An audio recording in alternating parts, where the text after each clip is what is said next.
Hello বন্ধুরা, তো তোমাদের আজকের আমি একটা নতুন রেসিপি শেয়ার করব। সেটা হচ্ছে আমসত্ত্ব, কাঁচা আম দিয়ে আমসত্ত্ব। আমগুলো ডুমু ডুমু কেটে সেটা ভালো করে সেদ্ধ করে তারপরে হচ্ছে ছাঁকনিতে এইভাবে বের করে নেব। আর যেটা আমে সেদ্ধ করার জন্য যে জলটা দিয়েছিলাম সেই জলটা কিন্তু ফেলবো না, সেই জলটাও এই আমে যে কাইটা বেরোবে তার সাথে জাল দেবো। দেখো কাইটা সম্পূর্ণ বের হয়ে যাওয়ার পর তারপর কাইগুলো ভালো করে বের করে এবার তার মধ্যে ওই যে বললাম সেদ্ধর জলটা দিয়ে ভালো করে ওটা পরিষ্কার করে নিয়ে দেবো। তারপরে দেবো পরিমাণ মতন চিনি, চিনিটা একটু বেশি দেবো যদি আমটা টক হয়।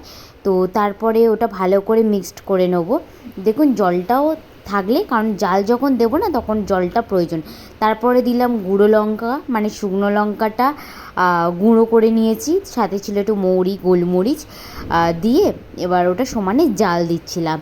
জাল দেওয়ার পর ভালো করে জাল দিচ্ছিলাম। দেওয়ার পর ওটা যখন একটু ঘনত্বে এসে যাবে, মানে জলটা একটু শুকিয়ে যাবে, ভালো করে জাল দিতে হবে। তারপর একটা প্লেট রেডি করতে হবে, তাতে সর্ষের তেল ভালো করে মাখিয়ে এবার যেটা তৈরি করেছি সেটা ওর উপরে ঢেলে দেবো। তাতে কি যখন আমরা এটা যখন শুকিয়ে যাবে তখন এটা তুলতে অসুবিধা হবে না। তো এই দেখো কত সুন্দর দিয়ে দিয়েছে। এবার এটা ঠিক মতন করে অ্যাডজাস্টমেন্ট করে এবার এটা রোদ্রে শোকাবো। যতদিন না শোকাচ্ছে, যত শোকাবে এটা তত ভালো লাগবে। দেখো আমি আমাদের ছাদের উপরে দিয়ে দিয়েছি, তো এটা রোদের তাপে শুধু শোকাবে।